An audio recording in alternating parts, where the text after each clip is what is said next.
আমার দিদি বিয়ে করেছে প্রায় ৩ মাস হল।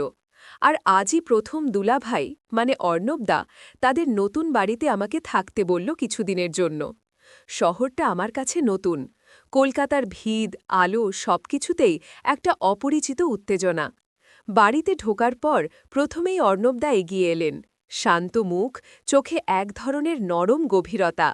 তিনি খুব একটা কথা বলেন না, কিন্তু তার নীরব উপস্থিতিতেই একটা অদ্ভুত স্বস্তি মেলে।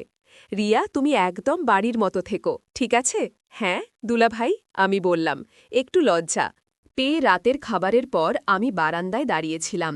আলোধারী শহরটা যেন ঘুমিয়ে আছে। তখন অর্ণবদা এসে পাশে দাঁড়ালেন। চুপচাপ দূরত্ব রেখে, তবুও উপস্থিতি বোঝা যাচ্ছিল।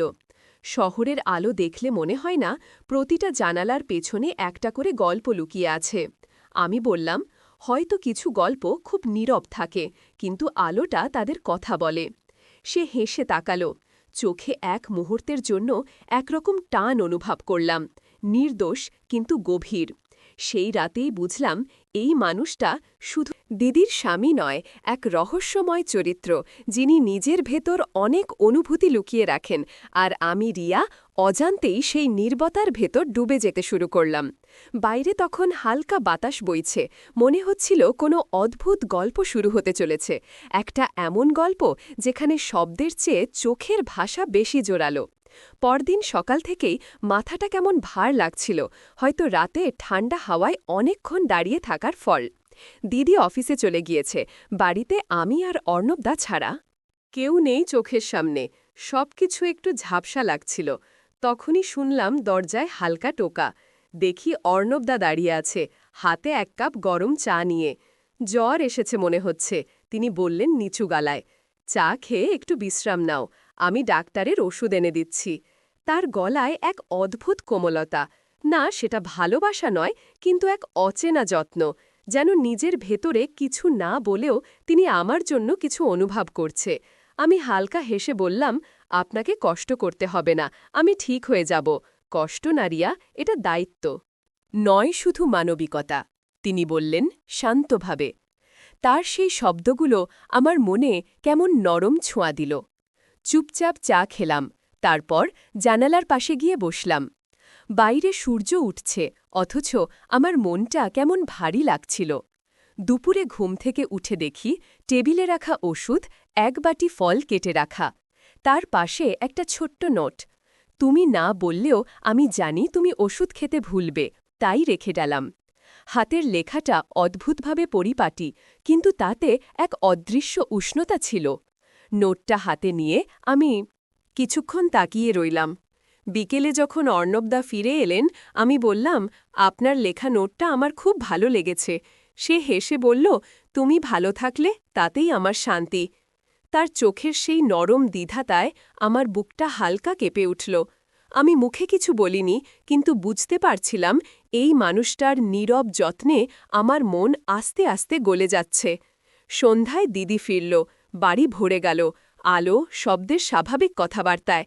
কিন্তু আমার মন তখনও আটকে আছে সেই নোটের কয়েকটি শব্দে, তুমি ভালো থাকলে তাতেই আমার শান্তি।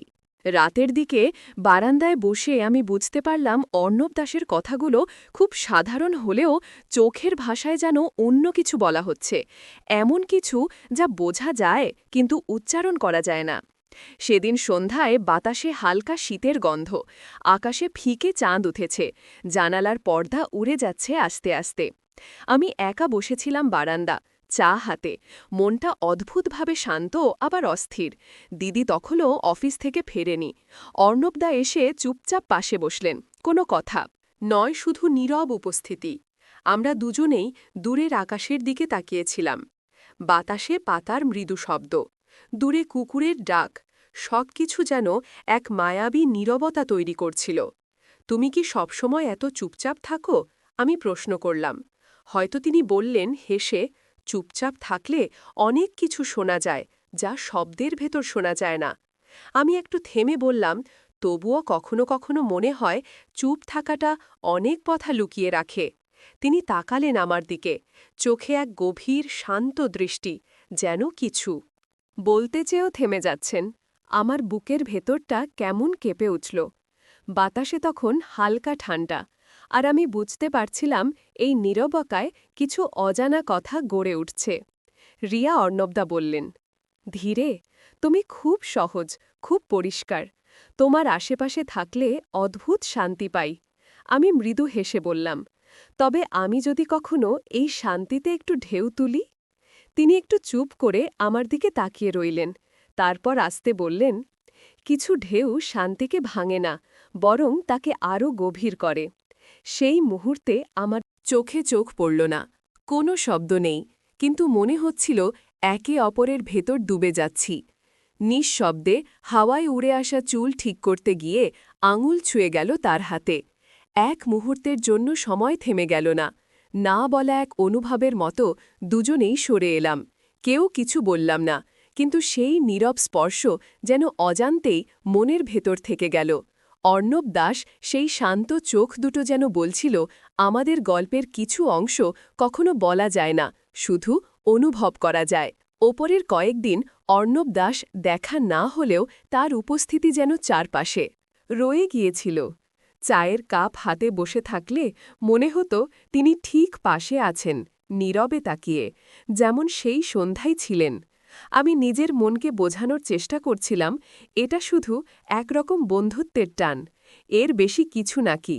কিন্তু মনের ভেতরের একটা ছোট অংশ বলছিল, তবুও কেন তার চুপচাপ চোখ দুটো মনে পড়লেই বুক কেঁপে ওঠে। একদিন সন্ধ্যায় দিদি অফিসে দেরি করছিল। আমি একা বারান্দায় দাঁড়িয়েছিলাম। ঠিক তখনই দরজায় হালকা টোকা পড়ল। অর্ণবদা, লাইটটা নিভে ছিল।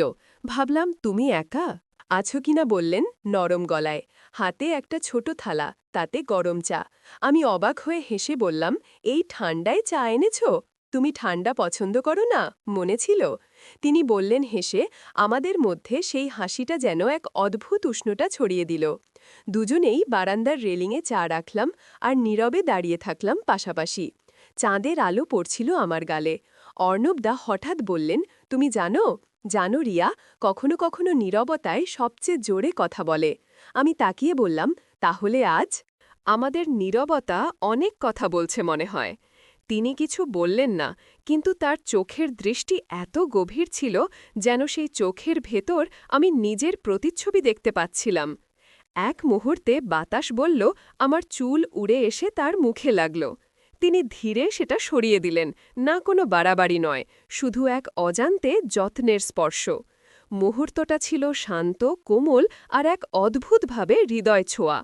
আমরা আবার চুপ করে দাঁড়িয়ে রইলাম, শুধু হৃদয়ের ধকধকানি শুনছিলাম, যেন রাতের নিস্তব্ধতায় ভালোবাসার ছায়া আস্তে আস্তে আমাদের ঘিরে ফেলছে। আমি বুঝতে পারলাম, অর্ণবদার প্রতি তার টান কেবল বন্ধুত্ব নয়, কিন্তু এই অনুভব প্রকাশ করা কি ঠিক হবে? রাত বাড়ে আর আমাদের মধ্যে এক নিঃশব্দ মায়া গা হতে থাকে। কুশের দিদিন রাতটা ছিল অদ্ভুত, নরম চাঁদের আলো জানলার ফাঁক দিয়ে ঘরে ঢুকছিল, আর বাইরে হালকা বাতাসে পাতা নড়ার শব্দ যেন কোনো গোপন গল্প বলছিল। দিদি এখনও ফেরেনি, তাই বাড়িটা একদম চুপচাপ। আমি জানলার পাশে বসেছিলাম, হাতে একটা পুরনো উপন্যাস। মনটা কিন্তু বইয়ের পাতায় নয়, ভেসে যাচ্ছিল অর্ণবদার দিকে। বিকেলে দেখা হওয়ার পর থেকে তার চোখের দৃষ্টি বারবার মরে পড়ছিল, সেই নরম হাসিটা, কথার মধ্যে অদৃশ্য যত্ন, সব কিছুই যেন হৃদয় অজান্তে জায়গা করে নিচ্ছিল। ঠিক তখনই দরজায় আস্তে টোকা পড়ল। আমি একটু থমকে দাঁড়ালাম। দরজা খুলতেই অর্ণবদা হাতে দিদির পাঠানো খাবার। তুমি ঠিকমতো খাওনি, তাই ভাবলাম দিয়ে যাই, বললেন নরম গলায়। আমি মুচকি হেসে বললাম, আপনার এই যত্নটা একটু বেশি না? হয়তো তিনি হেসে বললেন, কিন্তু কারো প্রতি যত্ন নিতে ভালো লাগে যদি সে সেটা বুঝতে পারে। তার কথায় একটা অদ্ভুত উষ্ণতা ছিল। আমি চুপ করে দাঁড়িয়ে রইলাম। রাতের আলো তার মুখটা শান্ত, আর চোখে ছিল এক গোপন টান, না বলা কোনো অনুভব যা শব্দে প্রকাশ করা যায় না। আমরা দুজনেই সোফায় বসলাম। জানালার বাইরে চাঁদের আলো পড়ছিল আমাদের মাঝখানে। আলোটা যেন মাঝখানে একটা সীমারেখা, যার একপাশে আমি আর অন্য পাশে সে।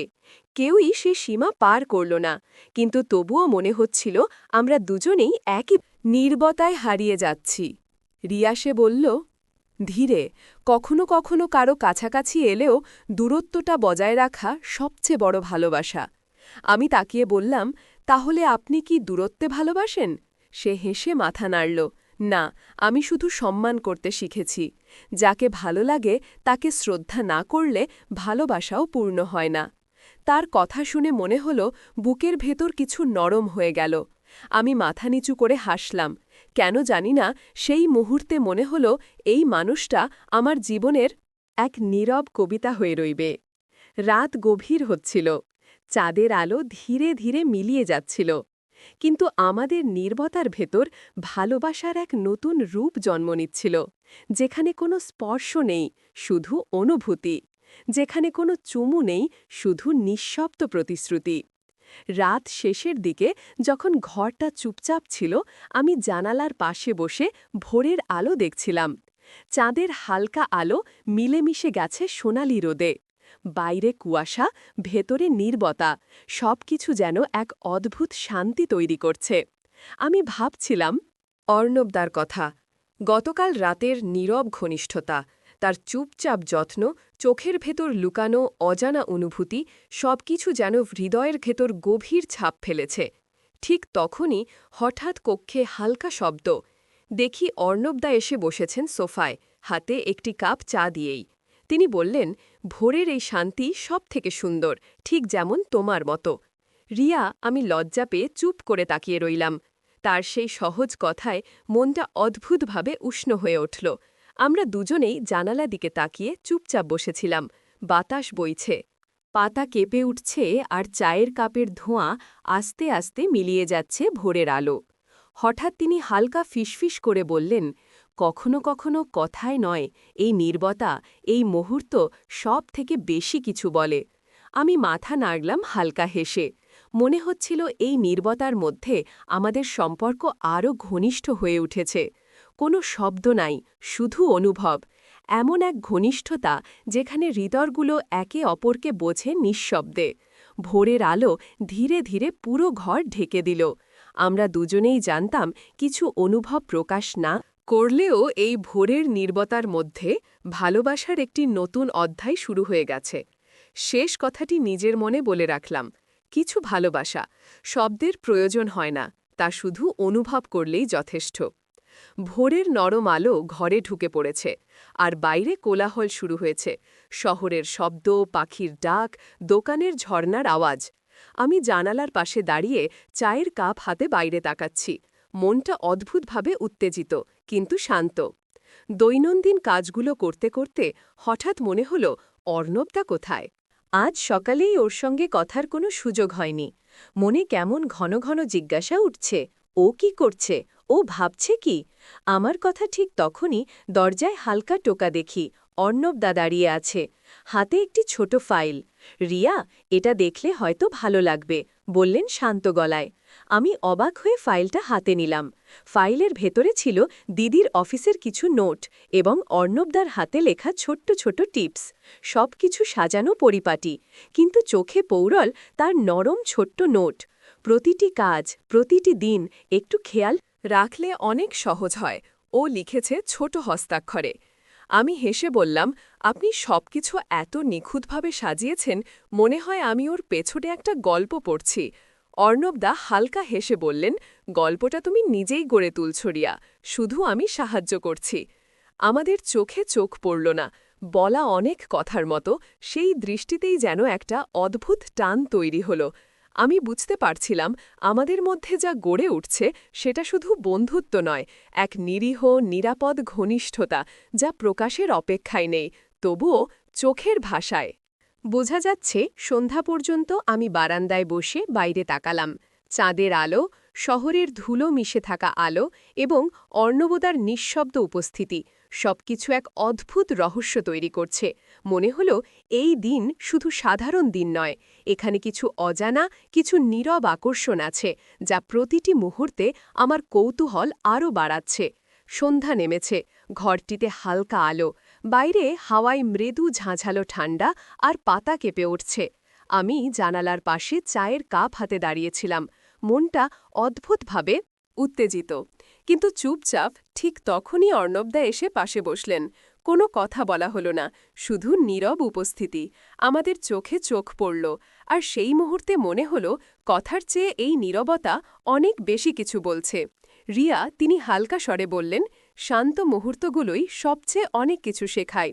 আমি হেসে বললাম, হয়তো তাই, কারণ এই নীরবতাতেই আমরা একে অপরকে বুঝতে পারি। আমরা দুজনেই জানালার বাইরে তাকিয়েছিলাম। চাঁদের আলো পড়ছে আমাদের পাশে, বাতাসে ভিজে আছে ভোরের কুয়াশার মতো গন্ধ। হঠাৎ মনে হলো হাতে ক্রমে কিছু না করেও এই নীরব উপস্থিতি আমাদের সম্পর্কের ঘনিষ্ঠতা আরও বাড়াচ্ছে।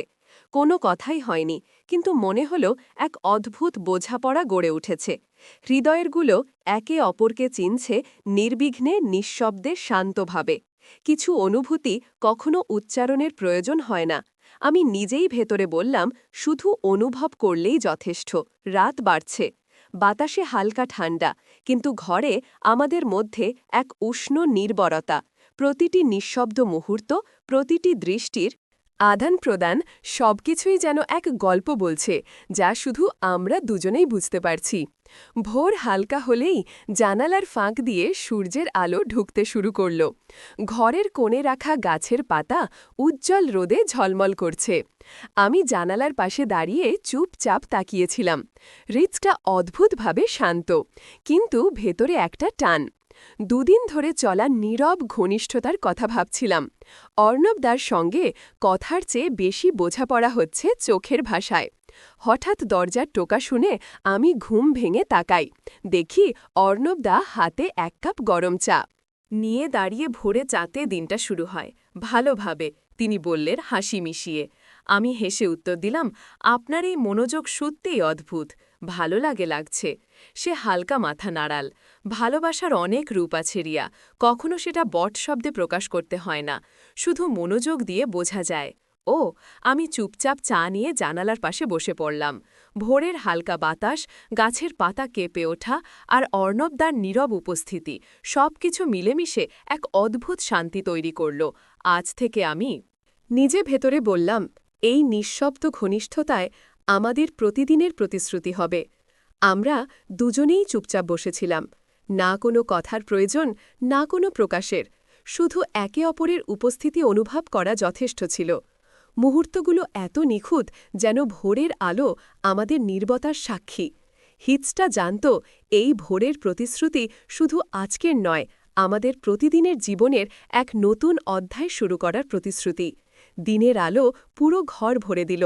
বাইরের শহরের কোলাহল শুরু হয়েছে, কিন্তু ঘরের ভিতর যেন এক শান্ত নীরবতা। আমি জানালার পাশে চায়ের কাপ হাতে বসেছিলাম, আর অর্ণবদা পাশে বসে। কোনো কথার প্রয়োজন নেই, শুধু একে অপরের উপস্থিতি যথেষ্ট।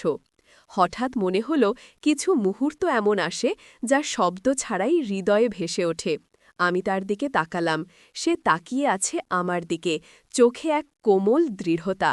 রিয়া, সে হেসে বলল, কিছু মুহূর্ত থাকে যেগুলো শুধু অনুভব করা যায়, কোনো শব্দের দরকার হয় না।